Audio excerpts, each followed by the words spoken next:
Hello and all the best from Berlin. This is a recorded message because unfortunately I'm not available this week to be again in Pristina, which is always a pity. Pristina, as well as Kosovo, are one of my main beloved countries in the region, which is not a secret. I'm telling this in every country, but don't tell this to anybody else. And I'm also delighted to be guest on this conference organized to look at the state of art of the dialogue and where we are and what to do perhaps. And first I have to say I'm invited by organizations which are following this topic and trying to push for movement in the dialogue since a long time. And now suddenly we recognize that it's coming back to the core of the debate. And I think if we saw like what was happening within the last year, we might have in general perhaps not such an optimistic outlook, but as a starting point, I would like to put some optimistic points. First, if you remember like 1 year ago, everybody was in the region quite a lot talking about what will happen when Angela Merkel is gone, what will happen with the new German government, will the Western Balkans be at all on the agenda? And now we have almost exactly 1 year after the German elections. I haven't heard this question anymore for at least 11 months. And this is because the new coalition, but also new government, the new chancellor and the new foreign minister, they all put very clear Western Balkans, EU perspective, and the regional policy itself is at the very core of the foreign and European politics of this coalition. And this is a good news. Second is that I think because of this stance of German government, which is continuing, of course, the stance of the before Grand coalition to a certain extent, but perhaps also refreshing it, and also because of the awful escalation of the war in Ukraine, which had been going on since 2014, but has been created into a really big-fledged, full-fledged invasion of the Russians towards Ukraine. Somehow, although we haven't reached much further development, EU enlargement has a kind of comeback in the region as an important argument.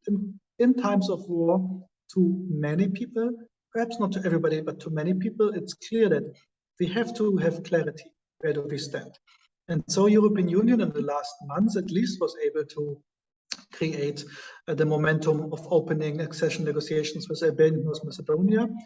And we are working on creating the same momentum also for visa liberalization of Kosovo. By the way, one point where not only the Kosovars and the partners which are usually on one page with Kosovo are agreeing, but in my talks I had with President Vučić all the time, also he was reiterating on we need visa liberalization with Kosovo for having credibility of the European Union back. So if we take this positive part, it's interesting that while in the last weeks and months, we have a bit of a change. There were some rumors, especially from Kosovo sides, to perhaps have other ways than the dialogue towards European Union, to see the good position of Kosovo in the stance against the Russian war in Ukraine regarding sanctions, but also regarding empathy towards Ukraine, in a kind of manner that the dialogue perhaps is not the forum for organizing the path forward for Kosovo to the European Union. And today it's quite clear the debate comes back on mutual recognition in the core of EU enlargement and the dialogue as the path towards it via a normalization agreement and then to membership. And then, of course, we have different views how to go on forward with that. The classical position of the Kosovo side to step forward with the recognition as the center of the debates and the dialogue, and the Serbian side regulating quite a lot on the Serbian majority municipalities association. They are still there, but I would say that we have a momentum where the dialogue is getting more to the core of the debate back again. And this is because we have a common unity position of the European Union member states, of the European Union institutions, and of our partners in the US and also in UK on that. And I think we should not overestimate the impact of this, but also not underestimate and recognize that this is taking place. So what is the state of art and dialogue? Well, on the one hand, we had after so long time, almost after 10 years after Brussels Agreement, some positive signals. Miroslav Lajčák was able to negotiate an agreement on ID cards, which is like all this in the region. On the one hand, it sounds like a small step, and it's quite clearly has been already pointed out in the Brussels agreement. On the other hand, it is showing that movement is possible.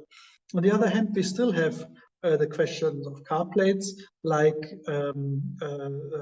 possible tension point coming up. And the energy question, the energy roadmap in the north, it's quite far developed, but it's not finalized at the end. And I can to this like technical questions of the upcoming weeks and months mainly say, we, Germany, are standing fully behind Miroslav Lajčák's role as facilitator for the dialogue. And we will whatever do what he is asking us to do for supporting him. He is the cook. We are the guys in the kitchen. Of course, you know, the German food is very well. Some people say the French food is much better. Even the Brits can cook quite good, I mean, in this European manner. But this is clear to say we are standing behind Miro and we are supporting him with this task. Germany is in an interesting situation because we have the Chancellor Scholz, who had already a travel in the region. Foreign Minister Baerbock, directly after the full-fledged invasion of Russia to Ukraine, came for a travel to the region. So it's clear that the priorities also in the calendar and in the effort list and the topical list of the government is quite clear on the region. So Chancellor Scholz decided to go on and to reinvigorate the Berlin process. And this is not to underestimate. I want to create some positive attention, raise the expectations in the region towards the Berlin summit on 3rd of November in Berlin. We want to reach things. We want to get agreements done to come further way with energy solidarity and green agenda in the region, to give a new push for regional common market, for regional integration with the four freedoms like agreed in Sofia, and on the question of youth cooperation and culture in the region. And we have the clear wish that the whole region is seeing we are playing this with full heart and full efforts because we think it's a crucial momentum to also go on with this as a sideline towards that what is necessary to reach the dialogue. And I'm really convinced that we are in a kind of, to a certain extent, magical situation, that these different angles of different processes, they can contribute to each other. If we have procedures, positive developments in the dialogue, it's good for the regional integration and the regional market questions. If we have positive developments in the regional market and Berlin process, it's contributing to the dialogue, and both are as well contributing to the idea of EU accession of the whole region. And this is quite clear that still the European Union is the idea for building up peace and for making borders less relevant in the region. So I think that for everybody it's clear the past and the future of the region is linked to the European promise, and all our efforts are trying to build helpful ways and work in favor of this, this idea, this ideology that the European family will only be completed and successful on world scale if you from the region are on eye level European citizens with the European passport in the hand, like I am, and our French colleagues, not the Brits anymore. So how to avoid status quo or stagnation in the dialogue? Well, I think Miro is doing it quite well. On the one hand, I think he has an agenda and tactics which is quite well fitting to trying to bring the actors in the region in having to move. On the second hand, I think there is one game which is quite well known in the region. This is if we are avoiding to take risks, if we are avoiding in also showing obviously like here we are stuck because this and this political movement, this and this political actors are relevant, then we will never come to a clue. Because it's the best what the region can do is blame game, the other one is guilty, or the third one, or the fourth one. So I think it's quite clear that Miro is on a good track to providing availabilities for progress. And then it's, of course, in the hand of every political actor itself to decide on this. But I think it's the right way to put efforts in, tireless efforts, and also to be willing on, I mean, if people want to let it fail, it is important that we are not giving up before because we are afraid that people would let it fail. We are not afraid of failures. We are only afraid of not doing enough for bringing the region forward in this crucial momentum. And of course, for this, honest communication is important, and the clear expectation to both sides. And Chancellor Scholz was really, really clear when he was in Belgrade. I think that it's quite funny because we were first in Pristina, then we flew over to Belgrade, and I have the feeling the press conference in Belgrade had been more often watched in Kosovo than the press conference in Pristina, where he was quite clear on the aim of the whole process. Mutual recognition as a step towards EU membership of both states.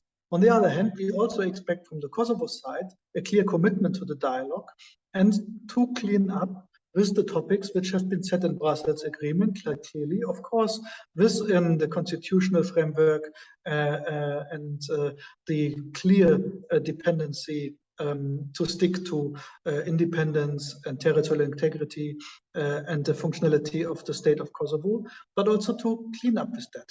Taboos in these debates, especially regarding points which are raised in the Brussels agreements, are not helpful.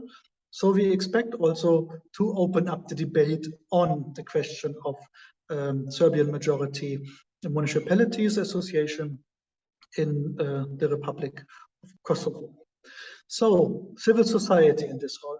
Well, you know, I have a feeling that sometimes in the region it's the best proposal, which everybody would like, which would bring just flourishing and love and peace and drinks for everybody, would be killed as soon as there's a leak telling this is the new proposal, and then of course all the way the scoops are starting.